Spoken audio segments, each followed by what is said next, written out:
Melodías de victoria en noches interminables. ¿Qué pretendemos esta mañana? Confiar en el absoluto control de Dios cuando vienen los problemas. ¿Qué le parece? Confiar en el absoluto control de Dios cuando vienen los problemas. Le puse una introducción, es una historia. La familia la formaban 3 personas. Daniel Stolpa, joven de 21 años de edad, su esposa Jennifer, de 20, y el hijo de ambos, Clayton, de apenas 4 meses. Andaban juntos de turismo en Canadá, sin un rumbo específico, nada más transitaban por un camino serpenteado hacia las alturas de una montaña y era invierno. Todo iba bien hasta que el automóvil se dañó. Tuvieron que abandonar el vehículo y andar a pie por la Sierra Nevada en busca de auxilio. Cuando menos pensaron, se hallaron en medio de una terrible tormenta de nieve. Daniel halló una cueva en la montaña y pensó pasar esa noche en ella. Pero la tormenta arreció y aunque estaban sin agua, sin comida y sin más protección que la ropa que traían puesta, no podían moverse de allí. Pasaron 7 días aguantando el intenso frío. 7. Y por fin, Daniel dejó a su esposa y a la criaturita para buscar auxilio. Caminó 25 kilómetros hasta hallar asistencia y al final todos fueron rescatados. Aunque la baja temperatura congeló parte de sus pies, todos quedaron fuera de peligro. Pero observe, no obstante, las interminables horas que Daniel y Jennifer pasaron en la cueva, solos y apretados, uno contra otro, protegiendo al hijito de 4 meses, conciliaron todas las diferencias y resolvieron problemas matrimoniales que estaban teniendo. De ahí que después dijeran, tuvimos que estar 7 días juntos en una cueva, muertos de frío, para que de nuevo brotara el calor del amor entre los dos. Igual pasa hoy día. Ha sido necesario que una noche interminable con forma de pandemia viniera a afincarse en muchos hogares para que haya una verdadera reflexión de lo que se estaba haciendo.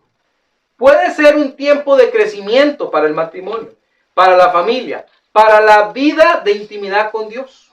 También puede convertirse en un hermoso momento para que se compongan las más hermosas melodías que surgen a partir de la necesidad, de la preocupación, de la incertidumbre. Una melodía de fe en medio de la más oscura noche. De eso es que vamos a estar hablando hoy. Vamos a estar hablando de esos momentos en que las cosas se complican y qué es lo que Dios desea que nosotros hagamos. Vamos a estar hablando de eso que denominamos noches interminables y de los cantos que pueden ser elevados en la más grata de todas las alabanzas de gratitud a Dios, porque Él sabe lo que está haciendo. Entonces prepárese con su Biblia, porque va a ser un tiempo espectacular para buscar y recibir del Señor lo que Él tiene para nosotros. Lo primero que veremos esta mañana es que en una noche interminable mantenga viva su fe. En una noche interminable mantenga viva su fe. Pues claro que la noche va a terminar, va a llegar a su final en algún momento. Pero ¿qué va a pasar mientras tanto? Hay que mantener viva la fe. Hay que seguir adelante. El asunto con la fe, le puse allí en sus notas, es uno bien interesante. Porque, según la vemos relatada en la palabra de Dios, es sin duda alguna producto exclusivo. Oiga, la fe es producto exclusivo de nuestra relación con Dios, particularmente con su Biblia. Voy de nuevo, particularmente con su Biblia. Observe por favor lo que dice la palabra de Dios en Romanos capítulo 10, versículo 17. Un versículo muy pequeñito, muy pequeñito. ¿Puede ir ahí? Voy a darle tiempo. Mientras yo lo busco también acá, está en sus hojitas también, pero me interesa que lo busque en su Biblia y que lo podamos leer, ¿verdad? Si usted tiene allí, yo espero que esté en su casa con sus pilots, con sus lápices de color y esté marcando y mandando flechitas y esté allí totalmente entonado con el estudio de la palabra del Señor. Dice la Biblia, así que, estoy en Romanos 10:17, así que la fe, eso que llamamos fe, es por el oír y el oír es por la palabra de Dios. No hay fe sin Biblia. Escuche esto bien, por favor. No hay fe sin Biblia. Pastor, me falta la fe. Pastor, en este momento de angustia, en este momento en el que hay necesidad en mi casa, pastor, me está faltando la fe. ¿Qué puedo hacer? Vaya más a la Biblia. No hay fe que pueda permanecer sin Biblia. Es necesario creerle a Dios. Y para poder creerle a Dios, yo tengo que ir al documento de Dios, su Biblia. Es por medio de ella que nos movemos en un mundo que nos es contrario. Es gracias a la fe que se genera por ella que podemos levantarnos cada día y creer firmemente que el plan de Dios se va a desarrollar en nuestras vidas. Nos levantamos todos los días confiando plenamente que Dios sabe lo que está haciendo. Confiamos que Dios sabe cómo está desarrollando su plan para este mundo y para nosotros. Pero nada de eso va a tener un sentido si nosotros no vamos a la palabra de Él. Hebreos 11:1, también usted lo conoce, son 2 versículos chiquititos de la fe y fáciles de aprender, fáciles de buscar. Está en Hebreos capítulo 11, versículo 1, el Salón de la Fama, ¿se acuerda? El Salón de la Fama de la Fe. En el Salón de la Fama de la Fe viene una descripción, una definición detallada de lo que la fe significa. Dice la Biblia, Hebreos capítulo 11, versículo 1. Es pues la fe, la certeza de lo que se espera, la convicción de lo que no se ve. La certeza de lo que se espera, primera parte. La convicción de lo que no se ve, segunda parte. En la nota le he puesto que de acuerdo con la porción recién leída, la fe tiene un par de complementos o de elementos que se complementan. ¿Cuáles son, pastor? La certeza, es el primero que se menciona. ¿Qué es certeza, pastor? Yo decidí ir a buscarlo. Buscar la raíz misma del griego que se usó allí. Allí se usó la palabra griega pleroforia. Pleroforia. Que significa o se traduce como, escuche, confianza plena. Es pues la fe, confianza plena. También como entera certidumbre. Es pues la fe, entera certidumbre. ¿Qué quiere decir entera certidumbre, pastor? Que estamos 100% seguros. No 20%, no un 30%, no un 40%, 100% seguros. La segunda palabra es convicción. En este otro caso se usó la palabra elenjos. ¿Y qué significa la palabra elenjos, pastor? Significa prueba, significa convencer, significa convencimiento. Es pues la fe estar 100% seguro de lo que estoy esperando. Y también estar 100% convencido, aunque no lo vea. Eso es fe. ¿Es fe lo que usted tiene en este momento en el Señor? Entonces usted está seguro, usted está segura 100% de que Él está en control, de que Él sabe lo que está haciendo. Y de que todo esto que estamos viviendo va a tener el fin que Él ha decidido que tenga y usted está confiando en ese fin. Usted no lo ve ahorita, usted no lo sabe. Pero usted sabe que los que aman al Señor todas las cosas les ayudan a bien y usted está confiando en sus promesas. No confiando en la televisión, no confiando en los mensajes que usted escucha, mira, lee, etc. Confiando en que la palabra del Señor se va a cumplir, va a ser certera. Vaya a ella. La fe no puede tener sustento sin que antes yo vaya a la Biblia. Recuérdelo. Recuérdelo. Entonces, concluimos que la fe se traduce como la confianza plena en que lo esperado llegará. Lo esperado llegará. El convencimiento absoluto que aunque no lo pueda ver, será así como se me ha prometido. ¿Ve por qué es importante ir a la Biblia? Como se me ha prometido. Tal y como lo mencionó el primer versículo, la fe debe tener un sustento. Y ese sustento es la palabra del Señor. No hay tal cosa como la fe en la fe. Pero lo que sí hay es fe en lo que el Señor dice. Uno puede decir, tengo fe en el Señor. ¿Qué fe? ¿Dónde está basada esa fe? Es diferente que yo diga, tengo fe en que lo que el Señor prometió en su palabra, en el versículo tal, en el capítulo tal del libro tal, se va a cumplir tal como Él dijo. Por ejemplo, cuando el Señor dice en Mateo 28:20, he aquí yo estoy con vosotros todos los días hasta el fin del mundo. Y usted dice, yo creo esa palabra del Señor. O cuando la palabra del Señor nos dice en Juan 16:33, que Él sabía que en este mundo iba a haber ansiedad, pero que confiáramos porque Él ya había vencido al mundo. Usted dice, yo confío en la victoria que el Señor ha dado. Es muy importante. Tenemos que entender entonces que cuando la Biblia nos habla de fe, lo hace promoviendo que sea depositada en lo que ella nos dice respecto del Señor, respecto de Dios. El fundamento de nuestra fe debe ser nuestro Señor, no nosotros mismos. No nosotros mismos. Confiamos en lo que Él puede hacer, no en lo que nosotros podamos intentar. Veamos un ejemplo de esto en la vida del héroe de la fe, Job. Y observa un momento lo que pasaba con él, el tipo de noche que él estaba viviendo. ¿Dónde está eso, pastor? Job, capítulo 7, versículos 4 y 5. Job es fácil de ubicar, porque si usted no se mueve mucho en la Biblia, nada más basta con que llegue a Salmos, y antes de Salmos estará Job, ¿verdad?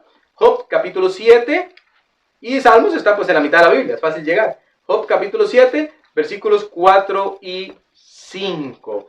Job va a contarnos, va a abrir su corazón y va a decirnos qué pasaba con él. Usted recordará a Job, un hombre del Señor, que él fue sumamente probado, muy duro lo que estaba pasando con él. Y mire lo que él dice. Cuando estoy acostado, ¿qué pasa cuando está acostado? Cuando estoy acostado digo, ¿cuándo me levantaré? Mas la noche es larga y estoy lleno de inquietudes hasta el alba. Mi carne está vestida de gusanos y de costras de polvo, mi piel hendida y abominable. ¿Qué está hablando Job? Está hablando de que él está sufriendo. Está sufriendo por la enfermedad, está sufriendo por la preocupación, está sufriendo en las noches que no puede dormir, está en vela. Hay preocupaciones difíciles y él está diciendo, ¿qué hago? No puedo conciliar el sueño. Esta es una noche interminable en mi vida. Y está entristecido. Observe el asunto de la fe aquí. A pesar de tener noches interminables, Job podía fijar su mirada en el futuro. Podía palpar como la cuestión más cierta y más real, que a pesar de todo lo que sucediera con él, todo lo que sucediera con él, al final de cuentas, la victoria en el Señor llegaría. ¿Cómo sabemos esto, pastor? Le vamos a adelantarnos a Job 19. Vaya ya. Yo sé que quien tiene el material, tiene también los versículos en el material, pero me gusta más cuando usted lo puede buscar en la Biblia. Job 19, 25 al 27. Job nos habla acerca de su fe en el Señor. Mire, yo sé, no es que a él le parece, no es que él quizás sepa, no es que conoce a medias, lo sabe, es una certeza. 19, 25 al 27 de Job, yo sé que mi Redentor vive y que al fin se levantará sobre el polvo y después de deshecha está mi piel, en mi carne he de ver a Dios, al cual veré por mí mismo, y mis ojos lo verán y no otro, aunque mi corazón desfallece dentro de mí. Amén. Eso es fe. Eso es fe. Job está diciendo, puede deshacerse mi carne, que yo al Señor lo voy a ver, revestido, con un cuerpo nuevo. Quizás Job pensaba, bueno, sea en esta vida o sea en la otra, yo voy a ver a mi Redentor porque Él está vivo. Eso se llama fe. Es confiar en el Señor, es creerle al Señor, es creer que Él es capaz de hacer lo que Él ha dicho que va a hacer. Los ojos de la fe entonces no ven las circunstancias presentes.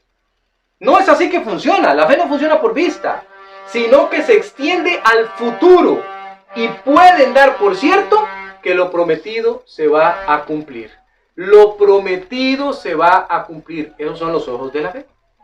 Ojos de la fe, se va a cumplir lo que Dios ha dicho que se va a cumplir. Cuento la historia que un hombre cabalgaba por una montaña muy escabrosa. El hombre se apresuraba intentando cruzar antes que se fuera la luz del día. Sin embargo, no pudo lograr su cometido y llegada la noche, estaba en la parte más peligrosa. Con mucho cuidado y gran oscuridad, el caballo se movía despacio hasta que llegó a un punto donde ya no se movió más. El jinete le motivaba a avanzar, pero el caballo no lo hizo así. Ya cansado el hombre, se quedó dormido en los lomos del animal. Al despertar, vio con mucho asombro y miedo el acantilado enorme que tenía justo al frente.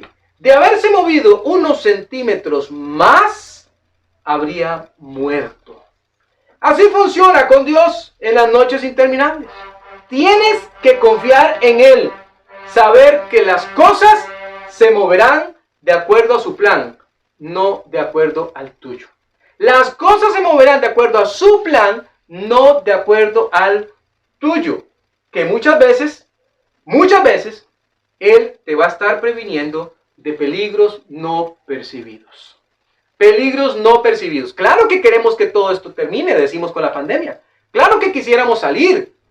Claro que quisiéramos estar en otras partes. Claro que quisiéramos volver a nuestra vida normal. Y en nuestra corta mirada decimos, Señor, haz algo. Estamos confiando en ti. El Señor va a hacer exactamente lo que es mejor para su pueblo. No lo vaya a olvidar.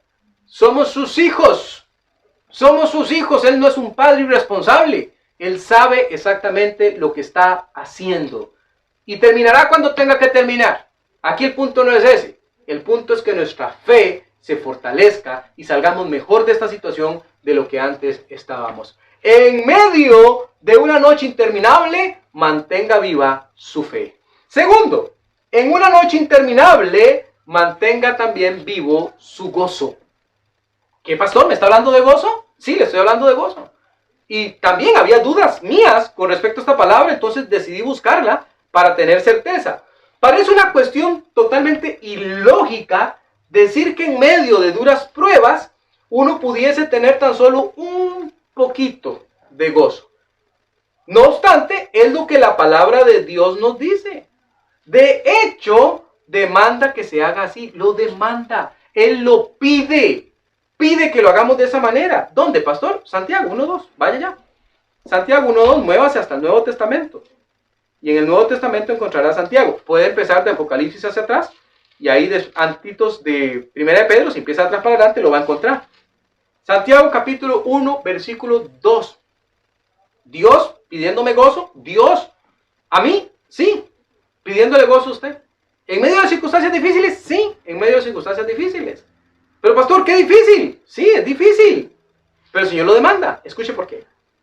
Santiago 1:2. Hermanos míos, tened por sumo gozo cuando os halléis en diversas pruebas, sabiendo que la prueba de vuestra fe produce paciencia. El Señor quiere, según el versículo 2 y 3 de Santiago, que nuestra paciencia sea perfeccionada. ¿Qué le parece?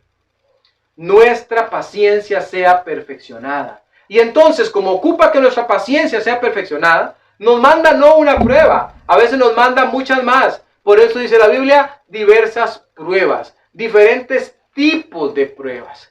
Y dice, tenga gozo. De hecho, no dice tenga gozo, ¿verdad? Dice tenga sumo gozo. No es un gozo común y corriente. Yo busqué la palabra gozo. Esa palabra es la palabra griega hará, que significa alegría, deleite, calma. ¿Qué le parece? Voy de nuevo. Significa alegría, deleite, calma. Alégrese, deleítese y cálmese en el Señor. En las pruebas, en las pruebas. El Señor quiere eso, lo quiere. ¿Y por qué lo quiere? Porque quiere depurar su paciencia. Ver si usted tiene la capacidad de esperar en Él. Que usted se fortalezca en su fe, en su gozo. Fortalézcase en el gozo del Señor. Ahora, le puse algo más. Si tomamos en cuenta que la palabra sumo alude a elevarse, entonces diríamos que la Biblia lo que está solicitando es adquirir en medio de la prueba un nuevo estado que es producto solamente de la confianza en Él. Es como que Él dijera, eleve su gozo, su calma, su deleite en mí, dice el Señor, en medio de las pruebas. Parece que eso fuera lo que Él está pidiendo. Cuando la hora de la prueba entonces llega, es importante tener claro lo que significa ese gozo. A veces no entendemos ese gozo y pensamos, ese gozo es una alegría falsificada. Es una calma impostada. Es hacerle creer a la demás gente que yo estoy tranquilo, pero no es cierto. No funciona así. ¿Dónde es que se fija ese gozo para que se mantenga en alto? Mire este caso que le aconteció a los discípulos. Y hágase una pregunta cuando lo lea. ¿Cuál es la fuente del gozo? Escuche bien la pregunta que le estoy haciendo. Vamos a leer un versículo que está, dos versículos, en Hechos 5, 40 y 41. Cuando lo lea, pregúntese, ¿por qué estaban ellos gozosos? Vamos a ir allá. Vamos hacia atrás. Hechos. Hechos está fácil también porque usted recorre los 4 evangelios, Mateo, Marcos, Lucas y Juan, y ya luego va a llegar a Hechos, capítulo 5, el versículo 40 y 41. ¿Qué es lo que está pasando aquí?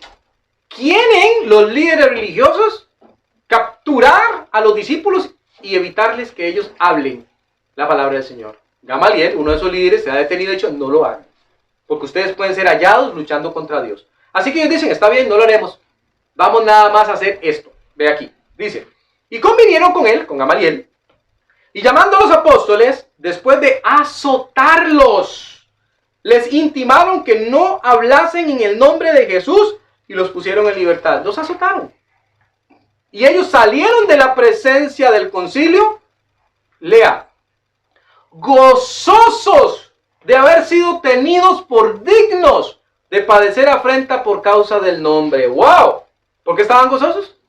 Estaban gozosos porque ellos fueron azotados, porque sufrieron vergüenza y todo eso en el nombre del Señor. ¿No le parece interesante?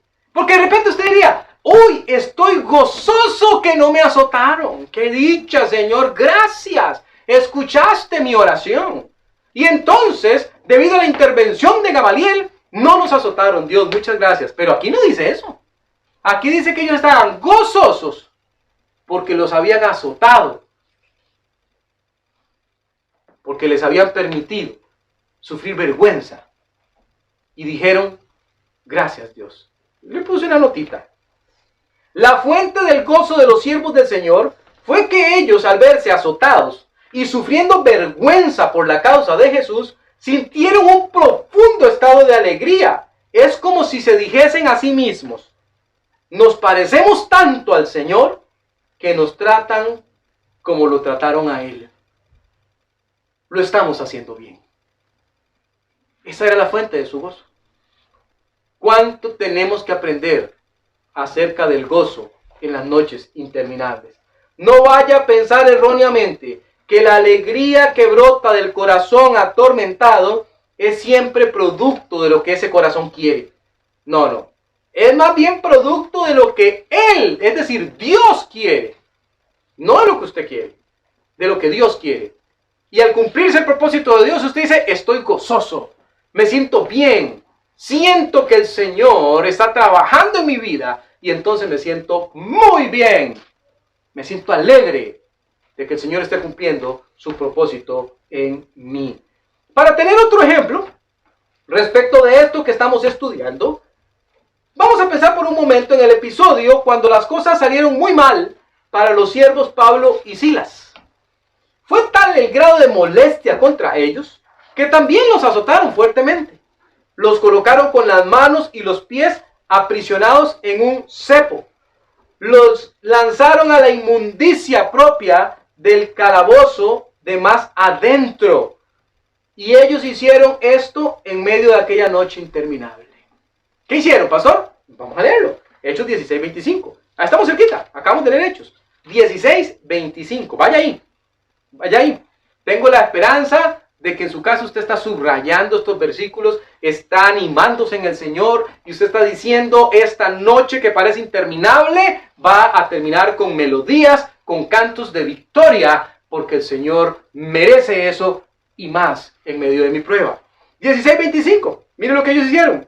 Pero a medianoche, justo a la mitad de la noche interminable, orando, Pablo y Silas, sí, los que habían azotado, los que habían metido en el cepo y los que estaban en el peor calabozo de todos, cantaban himnos a Dios. Y los presos los oían. Qué importante poder entender lo que está pasando aquí. Qué importante poder entender el ejemplo, el testimonio de Pablo y Silas en ese momento. Qué importante entender que los azotes no fueron un estorbo, que el cepo no fue un estorbo, que estar en el más horrible de los calabozos, con los olores terribles que podían haber ahí, y el dolor profundo que ellos podían sentir, no era un impedimento para cantar himnos al Señor. Orando, dice. Estaban orando, y los presos escuchando. ¿Qué tenemos nosotros en esta prueba, hermanos? Tenemos una audiencia, ¿sabe? Hay una audiencia enorme alrededor suyo. Sus compañeros de trabajo, sus vecinos, sus familiares en Cristo, están viendo de qué tamaño es su Dios. Están observando su fe, están viendo cómo usted se comporta. Tanto tiempo que usted les habló y les dijo que usted tiene un Dios poderoso, ahora están viendo su fe. Están corroborando si es cierto lo que ellos escucharon de su boca. Por eso le decía al iniciar esta enseñanza, ha llegado el tiempo de practicar lo que hemos aprendido. Ha llegado el tiempo de poner en práctica la palabra que el Señor nos ha enseñado. No podemos, le puse allí, dar el suficiente énfasis a esto que está ocurriendo acá. Pero queda más que claro que la razón por la que ellos cantaban no fue porque su libertad había sido decretada, o porque sus heridas habían encontrado alivio, o porque sus preguntas habían sido respondidas. Su gozo era mucho más profundo que eso. Estaba por encima de las circunstancias.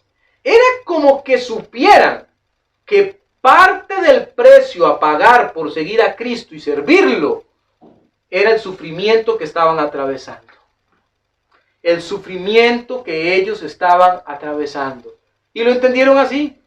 Y dijeron, no, porque estamos en estas circunstancias, no vamos a cantar. De ninguna manera. Es la razón número uno para cantar. Somos tenidos por digno de cantarle, a pesar de que nos hayan azotado y tratado tan mal. Mira ahora el ejemplo supremo. No puede haber otro más grande que este. Es el ejemplo del Señor Jesucristo. Hebreos 12:2. Vaya Hebreos. Hace un ratito pasamos por el capítulo de la fe. ¿Se acuerda? El Salón de la Fama. Es un capitulito por adelante del Salón de la Fama. En Hebreos capítulo 12, en el versículo 2, la palabra del Señor va a decirnos algo que usted ya conoce. Pero también nos va a decir algo que también no le ha puesto tanta atención. Entonces vamos a la parte que usted ya conoce. Dice Hebreos 12:2. Puestos los ojos en Jesús, el autor y consumador de la fe. Esa parte usted ya la conoce. Casi siempre lo usamos. Pero es la segunda la que me interesa. El cual por el gozo puesto delante de él, escuche, por el gozo puesto delante de él, sufrió la cruz, menospreciando el oprobio, la vergüenza, y se sentó a la diestra del trono de Dios. ¿Qué le parece? Dice la Biblia que el Señor Jesucristo, viendo hacia la cruz el sufrimiento que iba a tener que pasar en ella, lo que hizo fue poner delante suyo el gozo. Ahora usted me dirá, ¿cuál gozo, pastor? ¿Qué gozo puede haber en un sacrificio tan cruel como ese? Le digo cuál. El gozo de ver miles de millones de personas pudiendo ir a la gloria eterna debido a su sacrificio. Así que el gozo no tiene que ver con que usted esté bien siempre. El gozo no tiene que ver con que las circunstancias siempre estén bien, según usted las ve. El gozo tiene que ver con saber que estamos cumpliendo la voluntad del Señor. El gozo tiene que ver con saber que estamos en las manos de Él y que nada nos puede separar de eso. Mira algo más. Le puse una notita. Es como bien lo narra Eliú Eliú, cuando termina la prueba de Job y le hace ver la poderosa mano de Dios proveyendo cánticos en la noche. Job 35, 10 al 11. De hecho, de aquí nace el nombre de este sermón, de este versículo. De Job 35, 10 al 11 es que nace en este momento el tema que nos ha tocado ver el día de hoy. Eliú hace ver a Job lo tremendo del error. Hace ver a las multitudes lo tremendo del error. De hecho, voy a leer el 9 para que usted tenga un contexto. A causa de la multitud de las violencias claman. ¿Quiénes claman? La gente. Y se lamentan por el poderío de los grandes. La gente. Y ninguno dice, ¿dónde está Dios mi hacedor? Que da cánticos en la noche, que nos enseña más que a las bestias de la tierra y nos hace más sabios que a las aves del cielo. Ese es el Dios que tenemos que buscar, hermano mío. Ese es el Dios que tenemos que buscar en este momento. El Dios que da cánticos en la noche. El Dios que provee esperanza. El Dios que provee confianza. El Dios que provee fe. Ese es el Dios que tenemos que estar buscando. Es el Dios de cánticos en la noche. Mientras la gente se pregunta, ¿dónde? ¿Dónde está el Dios? ¿Por qué no lo vemos? Usted y yo sabemos dónde está. Está justo en su trono haciendo lo que tiene que hacer. Y usted y yo seguimos confiando en Él. Seguimos confiando en Él. Entonces, en una noche interminable, mantenga viva su esperanza, mantenga vivo su gozo. Y tercero y último, en una noche interminable, mantenga viva su esperanza. Su esperanza. Cuando la espera se hace interminable, cuando pareciera que nada va a cambiar, vemos las promesas de nuestro Señor en su palabra y nos llenamos de esperanza. Es muy cierto que las condiciones presentes pueden ser muy abrumadoras, hermanos. Yo lo sé. Y también parecen imposibles de vencer, también lo sé. No obstante, lo que nosotros esperamos acá está muy por encima de lo terrenal, como para que algo pudiera arruinarlo. Nada puede arruinarlo, nada, nada. Estamos esperando algo que viene de los cielos. La tierra no influye en ello. Aquí no estamos viendo la cantidad de personas que van a morir o no por esta pandemia, por ejemplo. Tampoco estamos viendo las consecuencias económicas. Nada de eso va a impedir que el plan perfecto de Dios se lleve a cabo. Eso es lo que nosotros esperamos. Esperamos que el Señor haga su obra, porque Él es Dios. No lo vaya a perder de vista. Mire que cuando Israel estuvo en una larga espera, Israel tuvo que esperar. Una que duró 70 años, Dios dejó un versículo para animarles, para hacerles ver que si bien el castigo había venido sobre la nación entera, ahora el Señor tendría de ellos misericordia y por lo tanto había esperanza. Había esperanza. Dice la palabra de Dios en Jeremías 29:11. Porque yo sé, ¿quién? Dios. Los pensamientos que tengo acerca de vosotros, dice Jehová. Pensamientos de paz, no de mal, para daros el fin que esperáis. De esa manera animó Dios al pueblo de Israel en aquel momento. Y les dijo, hey, yo sé que las cosas se ven muy mal, sé que las cosas no parece que van a mejorar, sé que estos 70 años van a ser terribles, pero no pueden catalogar sus pensamientos igual que los míos. Son más altos.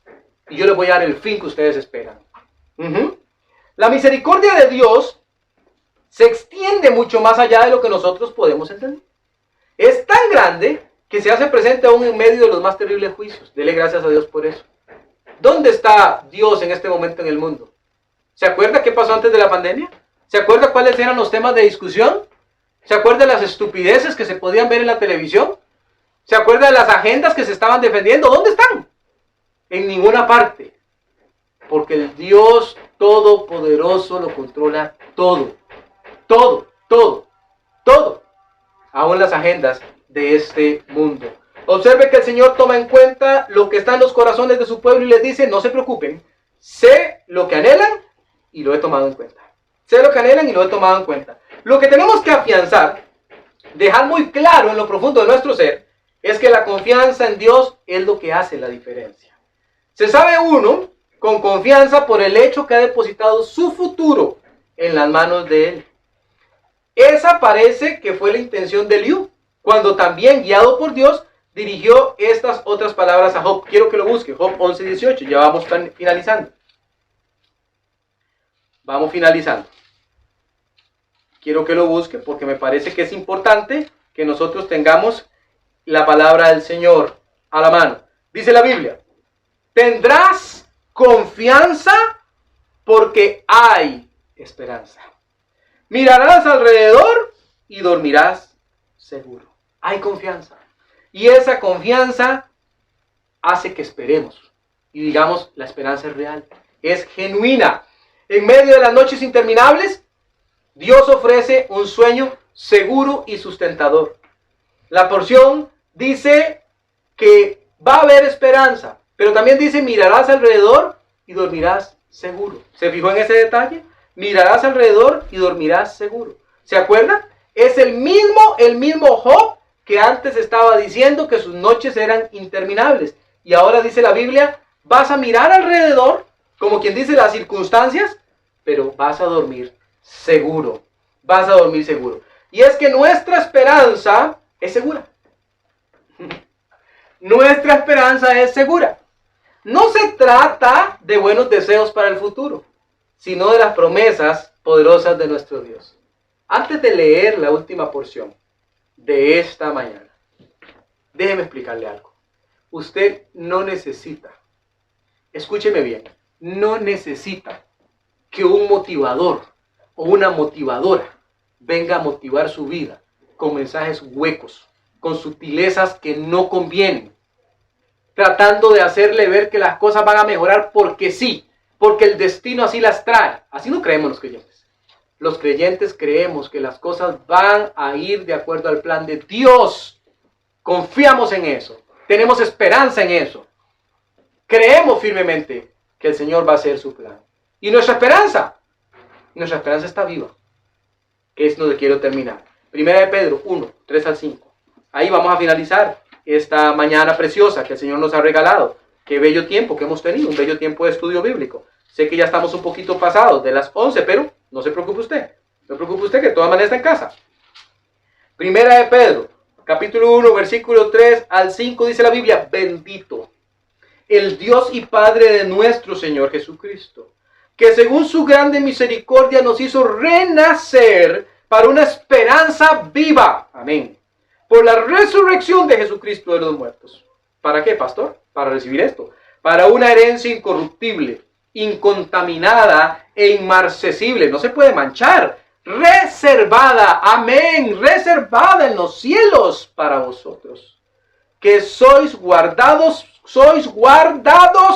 por el poder de Dios mediante la fe para alcanzar la salvación que está preparada para ser manifestada en el tiempo postrero. Guardados, preparada, una herencia, una esperanza incorruptible, viva, eficaz. ¿No le anima a usted eso? ¿No le anima que en medio de esta noche interminable tenemos una esperanza viva? No deje de esperar, pero espere en el Señor. No esperamos las soluciones de este mundo. Esperamos en el Señor. En Él es en quien esperamos. Nuestra esperanza es segura.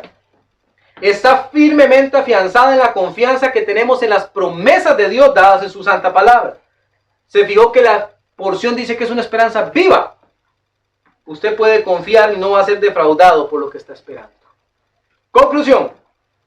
Pueden ser levantadas hermosas melodías de victoria, recordando que en una noche interminable debe mantener viva su fe, que en una noche interminable debe mantener vivo su gozo, que en una noche interminable debe mantener viva su esperanza. Ese es el Dios en el que confiamos. Ese es el Dios en el que creemos. Ese es el Dios nuestro.